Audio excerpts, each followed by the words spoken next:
Semaine 6, jour 4. Bonjour et bienvenue à Dieu au quotidien, notre série d'études méditatives sur l'Évangile selon Jean. Nous en sommes au 4e jour de notre étude du chapitre 6 et aujourd'hui nous réfléchirons ensemble sur les versets 24 à 30. Nous avons vu au cours de ces derniers jours qu'après avoir miraculeusement nourri les 5000 personnes, Jésus avait quelque chose à enseigner à ses disciples lorsqu'il a marché vers eux sur l'eau du lac de Galilée. Et maintenant, dans ce passage, nous allons voir à partir du verset 22 que Jésus a quelque chose à enseigner à la foule. La foule attend le prochain grand spectacle, mais Jésus, lui, prêche un message difficile à entendre. Nous allons examiner plusieurs versets aujourd'hui pour étudier ce long passage d'enseignement tiré de la vie de Jésus. En les examinant, nous verrons comment Jésus tente d'amener à la fois une foule en quête de miracles, un peuple en quête de foi, en leur parlant de motivation, de concentration et de perspective. Voyez donc ce qui se passe à partir du verset 22, puis jusqu'au verset 26, où Jésus parle de leur motivation. Le lendemain, la foule restée de l'autre côté du lac remarqua qu'il n'y avait eu là qu'une seule barque, et que Jésus n'était pas monté dedans avec ses disciples, mais que ceux-ci étaient partis seuls. D'autres barques arrivèrent de Tibériade, près de l'endroit où ils avaient mangé le pain, après que le Seigneur eut remercié Dieu. Quand les gens s'aperçurent que ni Jésus, ni ses disciples n'étaient là, ils montèrent dans ces barques et allèrent à Capernaum à la recherche de Jésus. Ils le trouvèrent de l'autre côté du lac et lui dirent « Maître, quand es-tu venu ici ?» Jésus leur répondit « en vérité, je vous le dis, vous me cherchez non parce que vous avez vu des signes, mais parce que vous avez mangé du pain et que vous avez été rassasiés. » Vous constatez comment Jésus remet immédiatement en question les motivations de la foule. Vous êtes ici uniquement à cause des pains, pas même du miracle. Seuls les pains comptent pour vous. Et il leur demande, votre motivation, voilà la clé. Est-elle matérielle? Juste matérielle pour satisfaire votre faim? Ou bien spirituelle? Quand Jésus dit qu'ils ont mangé et ont été rassasiés, il utilise un mot qui leur aurait fait penser aux animaux des champs. Et il leur dit, au lieu de chercher un autre miracle, je veux que vous commenciez à chercher la raison pour laquelle j'ai accompli ce miracle. Au verset 27, Jésus poursuit et leur dit, travaillez non pour la nourriture périssable, mais pour celle qui subsiste, pour la vie éternelle, celle que le Fils de l'homme vous donnera, car c'est lui que le Père, Dieu lui-même, a marqué de son empreinte. Des choses simples. Jésus dit qu'il existe deux appétits humains fondamentaux. La faim physique, la nourriture qui périt, et la faim spirituelle, la nourriture qui subsiste. Évidemment, je dois me nourrir physiquement, mais si c'est ma seule motivation dans la vie, je travaille simplement pour ce qui périra. Au contraire, le spirituel, l'âme, est ce qui perdure. Jésus dit « Ne manquez pas cela, sinon vous avez tout raté ». Jésus parle également ici de deux méthodes pour satisfaire notre appétit, le travail ou le don. Le travail est le résultat de mes propres efforts. Le don est reçu. C'est le résultat de la grâce de Dieu. On ne peut pas atteindre l'épanouissement spirituel par ses propres efforts. C'est impossible. Jésus dit à la foule qu'elle travaille pour le pain qui périt. C'est d'ailleurs l'opinion majoritaire dans le monde. Nous travaillons pour des choses qui ne durent pas. Nous consacrons toute notre vie à des choses qui ne durent tout simplement pas. Mais à quoi sert-il de travailler pour avoir plus de choses que notre voisin? Jésus dit que tout finira par périr. Voilà pourquoi il nous demande de travailler pour les choses qui dureront éternellement. Au verset 28, nous constatons que Jésus pousse les gens de la foule à réfléchir. Alors, ceux-ci lui posent cette question. Que devons-nous faire pour accomplir les œuvres de Dieu? Nous lisons au verset 29 que Jésus leur répond sans hésiter, l'œuvre de Dieu, c'est que vous croyiez en celui qui l'a envoyé. Que pouvons-nous faire pour accomplir les œuvres de Dieu? En fait, il se demande, que dois-je faire pour que Dieu soit fier de moi? Et Jésus répond, c'est l'œuvre de la foi. Nous ne pouvons rien faire pour que Dieu soit content de nous. Nous faisons confiance à Dieu parce qu'il nous aime. Vous vous souvenez que la semaine dernière, nous avons parlé de ceux qui ont fait le bien, et que lorsque Jésus parle de faire le bien ou d'œuvrer, il parle souvent de la foi. C'est une bonne chose que de croire. Ici, Jésus parle de l'œuvre de la foi, du choix que l'on fait de croire. Cette croyance n'est pas un acte isolé. C'est une attitude de vie constante. Le mot grec utilisé ici pour en parler est au présent. Il exprime une vie de foi continue. Et il est évident que ce n'est pas la manière dont nous faisons confiance qui importe, mais en qui nous faisons confiance. C'est la question de la motivation. Suis-je motivé uniquement par des choses qui ne dureront pas ou par la partie spirituelle de moi-même, mon âme, ce qui durera? Et maintenant, Jésus, tout en poursuivant son enseignement, parle de la deuxième partie de ce test, la concentration. Vous concentrez-vous sur l'homme ou sur Dieu? Sur Moïse ou sur Jésus? Sur la manne ou sur le Père? Sur le pain ou sur le pain de vie? Écoutez ce qui se passe à partir du verset 30 jusqu'au verset 40. « Quel signe miraculeux fais-tu donc, lui dirent-ils, afin que nous le voyions et que nous croyions en toi? Que fais-tu? Nos ancêtres ont mangé la manne dans le désert, comme cela est écrit, il leur a donné le pain du ciel à manger. » Jésus leur dit, en vérité, je vous le dis, ce n'est pas Moïse qui vous a donné le pain du ciel, mais c'est mon Père qui vous donne le vrai pain du ciel. En effet, le pain de Dieu, c'est celui qui descend du ciel et qui donne la vie au monde. Ils lui dirent alors, « Seigneur, donne-nous toujours ce pain-là. » Jésus leur dit, « C'est moi qui suis le pain de la vie. Celui qui vient à moi n'aura jamais faim, et celui qui croit en moi n'aura jamais soif. Mais je vous l'ai dit, vous m'avez vu, et pourtant vous ne croyez pas. Tous ceux que le Père me donne viendront à moi, et je ne mettrai pas dehors celui qui vient à moi.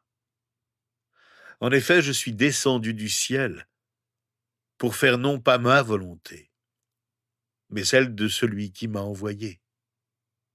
Or, la volonté du Père qui m'a envoyé, c'est que je ne perde aucun de tous ceux qu'il m'a donnés, mais que je les ressuscite le dernier jour. En effet, la volonté de mon Père, c'est que toute personne qui voit le Fils et croit en lui ait la vie éternelle. Et moi, je la ressusciterai le dernier jour. La dernière phrase que Jésus prononce lorsqu'il parle de sa résurrection au dernier jour soulève des questions pour beaucoup d'entre nous. Souvenez-vous-en, nous en avons parlé la semaine dernière. Lorsque nous mourrons en tant que croyants, tandis que notre esprit rejoint immédiatement le Seigneur, notre corps reste sur terre et ressuscitera au dernier jour. La première lettre de Paul aux Thessaloniciens, au chapitre 4, aborde la question du dernier jour, en particulier le fait que le jour du retour du Seigneur, notre esprit ira vers le Seigneur, que notre corps ressuscitera pour le rejoindre dans les airs, et que nous le rejoindrons lors de cette grande résurrection finale. Ici, au verset 39, Jésus dit qu'il ne perdra rien de ce qui lui a été donné. Jean rapporte, et nous le verrons au fil des prochains chapitres, de nombreux enseignements sur la sécurité et notre foi en tant que croyants. Nous venons à Christ, nous dit Jésus ici, à cause de l'appel de Dieu. Et Dieu nous assure que lorsque nous irons à lui, il nous donnera la vie éternelle. Ainsi donc, dans l'appel de Dieu qui nous attire et nous pousse à répondre, et par le don de Dieu qui nous est accordé, lorsque nous répondons à son appel, nous avons l'assurance que le Seigneur ne perdra aucun de ceux qui lui ont été donnés. Si le salut tenait de notre choix seul, s'il ne dépendait que de nous, il pourrait être perdu. Mais c'est le choix de Dieu pour nous, c'est sa promesse. Et ces choses ne peuvent être perdues. Ni l'appel de Dieu, ni son choix, ni sa promesse. Elles ne peuvent être ni niées, ni perdues, ni révoquées. C'est Dieu qui nous appelle. Ce n'est pas nous qui allons vers lui. Faites-vous confiance à l'homme ou à Dieu? Vous concentrez-vous sur l'homme ou sur Dieu? Moïse, dit Jésus, n'a pas donné la manne. C'est Dieu qui l'a donnée. En fait, les Israélites n'avaient pas besoin de manne. Ils n'avaient même pas besoin de Moïse. Ils avaient besoin du Père. Et la question que je dois me poser ici en ce qui concerne la concentration est celle-ci. Est-ce que je dépends du pain seulement? En d'autres termes, est-ce que je dépends du boulanger ou du créateur du boulanger et du pain? Dieu peut utiliser tel ou tel boulanger pour que j'ai du pain à manger. Le pain peut simplement apparaître dans ma vie, mais au final, de qui est-ce que je dépends? C'est donc une question de motivation. Je ne vais pas simplement être un chercheur superficiel de miracles, c'est une question de concentration. Est-ce que je dépends de l'homme ou de Dieu? Et puis c'est aussi une question de perspective. Ai-je une perspective temporaire ou une perspective éternelle? Du verset 41 au verset 51, Jésus en parle. Nous lisons ceci à partir du verset 45. Ainsi donc, toute personne qui a entendu le Père et s'est laissé instruire vient à moi. C'est que personne n'a vu le Père, sauf celui qui vient de Dieu. Lui, il a vu le Père. En vérité, je vous le dis, celui qui croit en moi a la vie éternelle. Je suis le pain de la vie. Vos ancêtres ont mangé la manne dans le désert et ils sont morts. Voici comment est le pain qui descend du ciel. Celui qui en mange ne mourra pas. Je suis le pain vivant descendu du ciel. Si quelqu'un mange de ce pain, il vivra éternellement. Et le pain que je donnerai, c'est mon corps, que je donnerai pour la vie du monde. Jésus demande, votre perspective est-elle temporaire ou éternelle? Ne vous arrêtez pas au temporaire. N'oubliez pas de lever les yeux vers ce qui est éternel. Je sais combien c'est important dans ma vie. Lorsque je lève les yeux et que je contemple l'éternité de l'œuvre de Dieu, mon espérance est renouvelée. Jésus a lancé ses défis à la foule, mais il leur lance ensuite le plus grand défi de tous. Il dit quelque chose qui a choqué même ses plus proches disciples. Nous lisons du verset 52 au verset 59. Là-dessus, les Juifs se mirent à discuter vivement entre eux, disant « Comment peut-il nous donner son corps à manger ?» Jésus leur dit « En vérité, je vous le dis, si vous ne mangez pas le corps du Fils de l'homme, et si vous ne buvez pas son sang, vous n'avez pas la vie en vous-même. Celui qui mange mon corps et qui boit mon sang a la vie éternelle, et moi, je le ressusciterai le dernier jour. En effet, mon corps est vraiment une nourriture, et mon sang est vraiment une boisson. Celui qui mange mon corps et qui boit mon sang demeure en moi, et moi je demeure en lui. Tout comme le Père qui est vivant m'a envoyé et que je vis grâce au Père, ainsi celui qui me mange vivra grâce à moi. Voilà comment est le pain descendu du ciel. Il n'est pas comme la manne que vos ancêtres ont mangée. Eux sont morts. Mais celui qui mange de ce pain vivra éternellement. Jésus dit ces paroles alors qu'il enseignait dans une synagogue à Capernaum. Mangez ma chair et buvez mon sang. De quoi Jésus parle-t-il ici? Dans l'Église primitive, ces paroles ont été utilisées par le gouvernement romain qui voulait faire des chrétiens les boucs émissaires de leurs échecs pour les accuser d'être des cannibales. Pourquoi Jésus a-t-il dit cela alors qu'il savait que ça pouvait être si facilement mal compris ou du moins mal utilisé? Il ne parle pas de communion, de sainte seine ici. Certains confondent cela. C'est quelque chose que nous avons ajouté. Il parle en fait de la foi en lui pour le salut. Et il utilise des mots qui nécessitent la foi pour être compris. Il nécessite la foi pour être accepté. Nous devons comprendre que Jésus est mort pour nous sur une croix. Il nous donne donc ici un enseignement symbolique sur ce que signifie croire en son salut. Pourquoi Jésus enseignait-il ainsi? Le récit rapporte au verset 60 que beaucoup de ses disciples dirent « Cette parole est dure, qui peut l'écouter ?» On les imagine en effet en train de se gratter la tête et la secouer en se disant « Oh Jésus, ne dis pas ça, ça va faire fuir les gens !» Et c'est en fait exactement ce qui s'est passé. Certains ont cessé de croire ce jour-là à cause de ces paroles. Voyez-vous, Jésus les met au défi. Voulez-vous uniquement des réponses simples? Ou êtes-vous prêt à réfléchir pour savoir qui je suis réellement? Il leur parle donc de manière choquante pour les amener à ne pas dire « Oh, c'est une foi facile à accepter », mais à prendre conscience qu'ils doivent examiner qui est vraiment Jésus s'ils veulent lui faire confiance et l'accepter tel qu'il est dans leur vie. Jésus leur demande en effet « Me faites-vous confiance ? Ou attendez-vous simplement des miracles de ma part? Attendez-vous simplement des réponses de ma part? Une solution miracle? Ou bien me faites-vous vraiment confiance ?»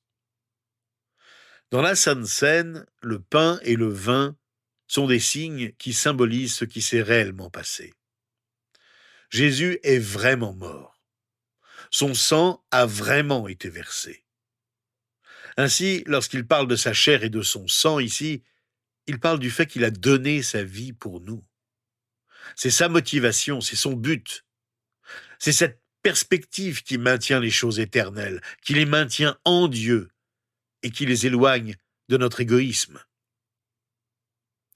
Alors que nous allons prier un moment ensemble, j'aimerais vous demander de dire simplement « Jésus-Christ, je prie pour que toi seul sois ma véritable motivation. Je veux me concentrer sur toi et pas seulement sur les choses qui m'entourent. Je désire ardemment que ma perspective soit éternelle et pas seulement temporaire. Si je veux voir les choses comme ça, j'ai besoin de toi. Ce que tu as enseigné est difficile à comprendre et à accepter, mais tu mets notre foi à l'épreuve parce que tu veux la faire grandir. Et notre défi dans tout ça, Seigneur, est de regarder vers toi et d'avoir confiance en toi seul, notre Sauveur.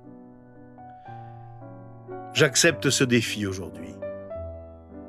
Affermis la foi de ceux qui doutent ou qui ne comprennent pas encore le sens de ton message, qui te considèrent comme un faiseur de miracles seulement, mais qui ne saisissent pas que tout ce que tu as dit et tout ce que tu as fait a pour but de mieux te connaître, d'avoir une confiance totale en toi et de mieux te servir.